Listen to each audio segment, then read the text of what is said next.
The biggest issue for young people, it comes up in literally every conversation, is housing, the cost of housing and life affordability. Whenever a Democrat would go and do a big speech to young people, the primary focus would be things like climate change, abortion, gun safety. And yes, those are all important issues for young people.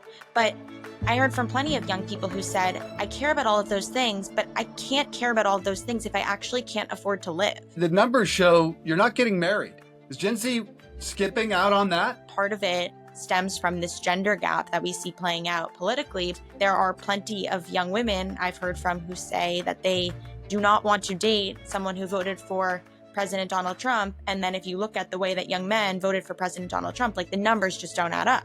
A lot of women in Gen Z are telling these surveys that there's just not marriage material out there in their generation, right? Yeah, I really that one really bums me out. What is the Gen Z vice? The vice? I mean, social media, content consumption. That's addiction. I mean, that's their addiction. That's their addiction. Holy shit. That's their drug. Hi, everybody, and welcome into the Sanity Podcast. Dave Briggs here with Allison Camerata, and we're curious about Gen Z today because every marketer on the planet, every social media platform, every political politician, strategist, they all want to know, what do you vote for? What are you buying? What are you streaming? They're trying to reach Gen Z, and very few people have, like Rachel Janfaza. She is the writer of the Up and Up newsletter on Substack. You can find her work in the Washington Post and Vanity Fair right now. Great to have you on, Rachel, because we all fail to understand Gen Z, and we have a couple of Gen Z kids ourselves. So interesting, the most is the political aspect. And you wrote in the Washington Post that COVID was the stark dividing line politically among Gen Z. Why? Well, thank you so much, Dave and Allison, for having me. When I talk to young people across the country in listening sessions, I have found a clear dividing line in people who were young adults before the pandemic and people who were growing up, coming of age during the pandemic. And so I found that there has been this bifurcation of Gen Z really because of COVID and the way that that shaped the educational experience, the social experience of Gen Zers who were graduated high school pre-COVID and graduated high school after COVID. And a lot of the reason that they share why that is because of the social distanced learning and social life that took place during COVID and really has changed the trajectory of how young people think about not just social life and education, but also politics, in part because there's been this anti-authority posture that has been developed amongst younger members of Gen Z, in part because their adolescence was defined by these social distance measures and not able to be experiencing freedom in the way that many of, I'm on the oldest cusp of Gen Z as I did when I was growing up. And so that COVID experience, is there a way to characterize what it did to them politically? Did it make them more conservative? So, first of all, I just always like to say that our generation is not a monolith. And so I talk about these big trend lines, but of course, everyone's lived experience is different.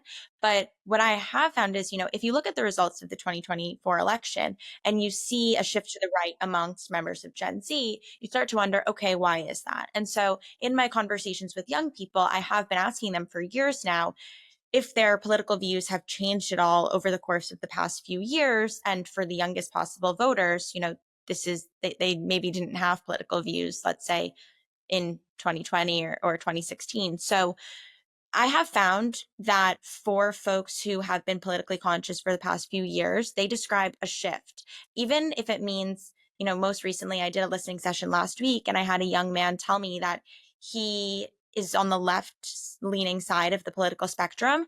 He was previously considered himself to be a member of the Green Party, and now he would say he's a Democrat. So you see a more moderate shift there that is shifting to the right, even if it's on the left-leaning side. But then I also have heard from so many young people who don't necessarily say that they are Republican or that they are conservative, but they're part of the MAGA movement. And they have been, the rhetoric that President Trump uses really appealed to them, especially in the 2024 election. And there has been a shift, especially amongst young men, to the right over the past many years. And I think in part, when you look at the youngest cohort of men, if you think about, young men are rambunctious and should be able to, live freely and run around and experience all these things. And I have found that for some of these young men who were in middle school or even elementary school during the height of the pandemic, they felt really frustrated by the fact that they weren't able to play in sports games or even have things like recess normally outside with friends, or flirting could potentially be limited because of these protocols. And as a result, it just created this anti authority posture and sentiment that President Trump certainly taps into as well, where he paints himself as an anti-establishment candidate and figure, and that resonated with a lot of these young people who grew really skeptical of authority during the pandemic. It's that shift in young men that is really the story here. 41% of young men voted for the Republican candidate in 2020, 55% for President Trump. It was a massive swing among young men. Was it about issues, or was it simply about rhetoric? I think it's more the rhetoric piece. And the reason I say that is because I've heard from so many young people, and young men especially, who said that they felt like they were walking on eggshells in more liberal leaning spaces where they felt like they couldn't say what they wanted to say for fear of cancel culture, or just being told that that was unacceptable. And, President Trump is able to say whatever he wants, no matter how controversial it is, and get away with it. And I've heard young men in particular say that they appreciated the sort of locker room talk that Trump uses, and certainly some of his allies, and the social media content creators who are in his orbit as well.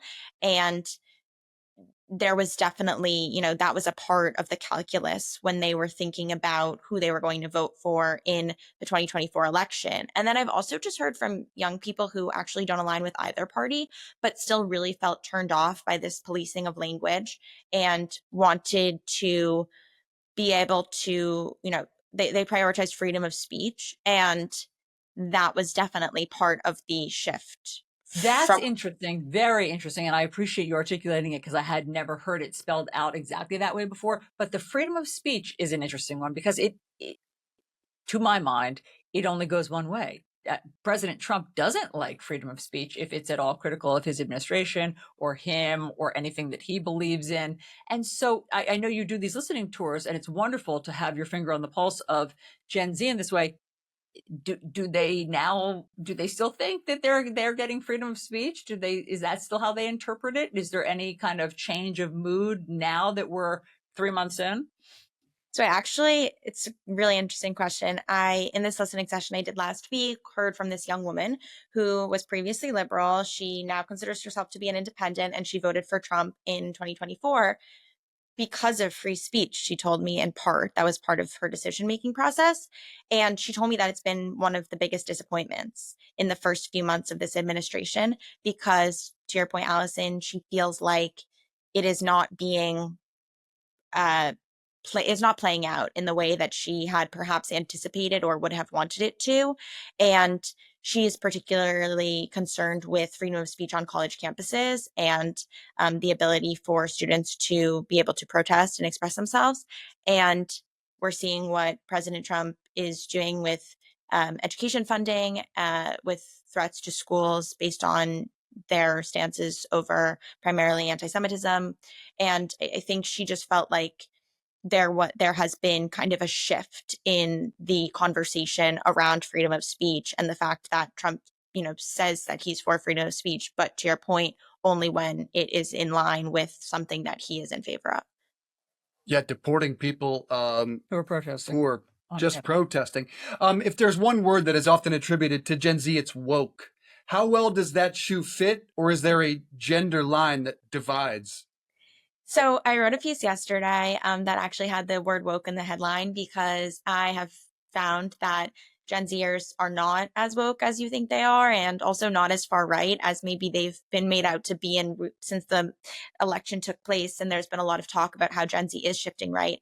Their views are nuanced, and I think that, yes, there is a huge gender divide. And I see that playing out the most for the youngest members of Gen Z. So I hear that this happens especially on high school campuses where it's literally playing out in classrooms.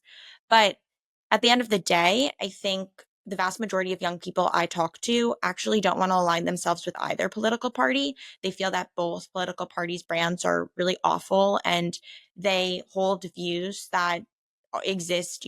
There might be some things that they believe that are a bit more left leaning, some things they believe that are a bit more right leaning. And that's not to say that there aren't any really, really liberal and progressive young people, because of course there are. That's also not to say there aren't any extremely far right leaning young people, because of course there are. But for the vast majority, I just feel like there's been this effort on part of the media. I've been a culprit of this too at times, to kind of throw these labels on the generation as a whole, when in reality, they're not so different from older voters after all. They each have their own perspective based on their experience growing up, and also the type of media that they're listening to and consuming, which is a whole other conversation. And as a result, there are a myriad of views that this generation has. And I don't think it's fair to describe the generation on the whole as entirely woke or entirely far right, when really they're all somewhere in between. But you mentioned the media, and what media is Gen Z listening to, and who are the most influential people in it? Yeah, so it's really hard to pinpoint exact creators who Gen Z is listening to, because the reality is that this media ecosystem is there's so many different people who are delivering news and information and content to young people. What I do hear is that they are most interested in consuming content that is personality driven, but that is specific to their location. So I've heard a ton of young people tell me that they actually really appreciate local news, because they need to know what's happening in their community, whether it's the weather or how to register to vote in their hometown, or, sports scores for their high school, things like that. Like, local news actually is really important. Or, God forbid, there's something like a school shooting. That is something that local news is going to be the first to cover. And these are the things that unfortunately are affecting young people's daily lives. So local news is big. But then there's also, of course, given the way that we've grown up on social media and the way that every person really has their own brand with their own channels, there is an appetite for first person, personality driven content. And Gen Z really has a strong sort of authenticity test where they read through things that feel fake or staged or overly produced. And I think this is also part of the Gen Z 1.0, 2.0 split that I see. Is when I am on the oldest cusp of Gen Z, when I was in high school and for most of my college experience, TikTok didn't exist. So I was primarily consuming content on things like Snapchat and Instagram. And Instagram at first was really curated. Everyone was showing like the best possible versions of their lives, and things did feel produced and certainly filtered. Whereas TikTok, scratch that. TikTok is more about off the cuff, really fast pace, more sort of authentic, if social media can really be authentic.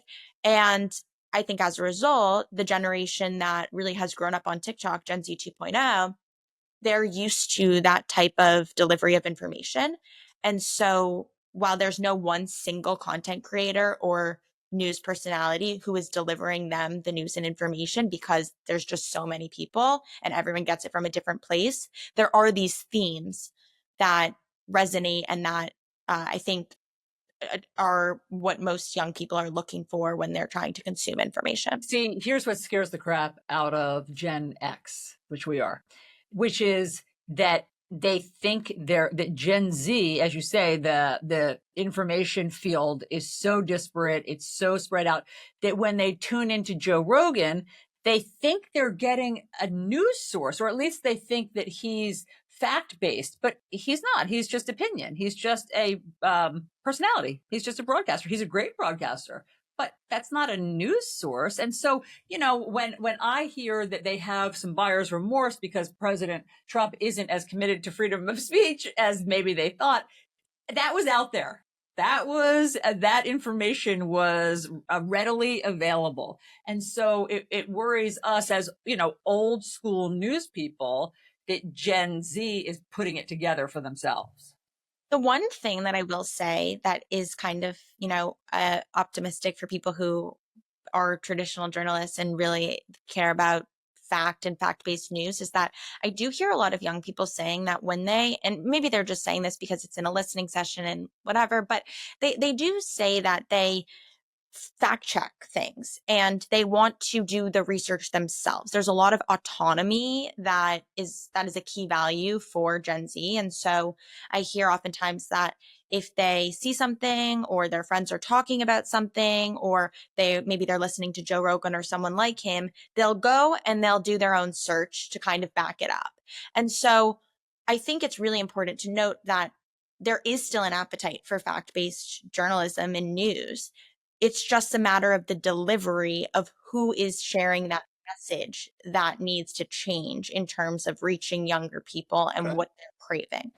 That comforts me. Yeah, that's good news. We talked to Congressman Jason Crow this week from Colorado, who said Democrats disappointed the middle class, hardworking Americans, that they tuned them out. Does just Gen Z, where did they lose Gen Z in communicating with them? So, along those lines, the biggest issue for young people, it comes up in literally every conversation I have or informal check in that I do, is housing, the cost of housing and life affordability.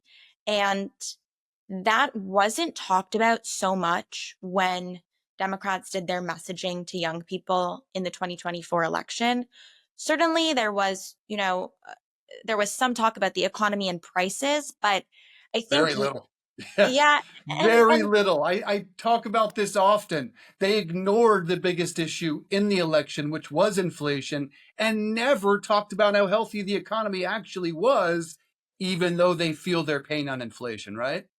yes, and I think also the you know there was an assumption made that young people don't care about that, or that that young people are more focused. Whenever a Democrat would go and do a big speech to young people, the primary focus would be things like climate change, abortion, gun safety. And yes, those are all important issues for young people, but I heard from plenty of young people who said, I care about all of those things, but I can't care about all of those things if I actually can't afford to live. So there needs to be a mix of messaging. And I wouldn't be surprised if, in the midterms and then certainly in 2028, we see a big conversation from politicians to their constituents and candidates to potential constituents about housing. Yeah, I read in one of your listening sessions that one of the questions I think you ask is, what's the American dream? How do they define the American dream? And at the top of the list is affordability, being able to buy a house. And none of them said that they want to go on luxury vacations. It's not having to worry every month about being able to pay the rent. Totally. A young man named Jesse described it to me as just financial freedom and not having to live paycheck to paycheck and knowing that you have sort of a safety net behind you. And that's what comes up. And, I think there's this nostalgic vision of the American dream that young people are hopeful for and want and hope to aspire to.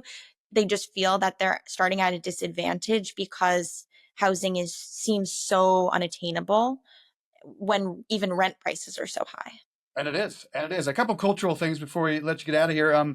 Remote work seems to be the one thing that sticks. Gen Z does not want to return to the office. And I don't know if you saw this survey, but 86% of Gen Zers said that they stream Netflix or whatever it may be while doing remote work. And half of them said that's a top of the list why they don't want to return to the office. That's why Gen X wants them back, because we know they're doing that. Is Gen Z lazy? Yeah.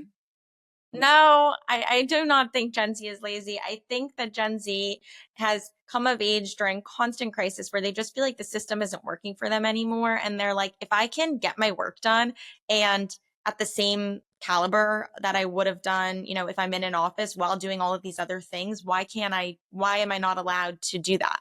And I think that there's a lot of talk about hustle culture and the creator economy and young people having all of these different side hustles of things that they're doing to try to make ends meet. And so I think that's also part of the resistance for some to returning to the office. I know plenty of Gen Zers who love being in an office and hate working from home, but I think for the flexibility that it provides to be able to do multiple different things during the day instead of just the traditional 9 to 5. I just think the paradigm shift of what work from home and remote work has offered along during this time of economic instability has kind of just opened up the door and allowed for more opportunity for work. Does Gen Z, the numbers show you're not getting married. Is Gen Z skipping out on that, and why? So this is also a big thing that comes up in my conversations with young people. And I asked in this past week what the biggest, most underrated and overrated political issues are. And someone said exactly this: family life, the fact that people are more hesitant to get married.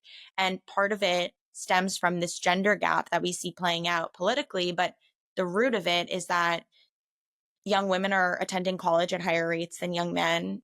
In some cities, single women are buying homes at higher rates than single men. And in some cases, single women are out earning single men. And so there is this tension that exists when you have these traditional norms and stereotypes about what a man and a woman relationship should look like. And that doesn't necessarily line up with the way in which women are starting to achieve men. And it creates this sort of uncomfortable dynamic. And then also the political views are just so different.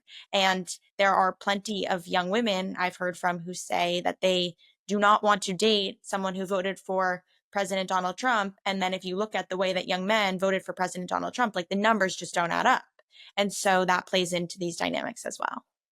Yeah, a lot of women in Gen Z are telling these surveys that there's just not marriage material out there That's such a in their bummer. generation, Bummer. right? Yeah, I really that one really bums me out to hear that because Because think of it 20 years down the road. Yeah, and I do think I am a believer in marriage and family, and that unit is really important for culture and for kids. And so I'm so sorry to hear that. Yeah. Yeah. I got one more question, and it's I drink a lot of THC here on the program. Confession. What is the survey after survey shows that Gen Z is not drinking alcohol? The numbers have plummeted. What is the Gen Z vice?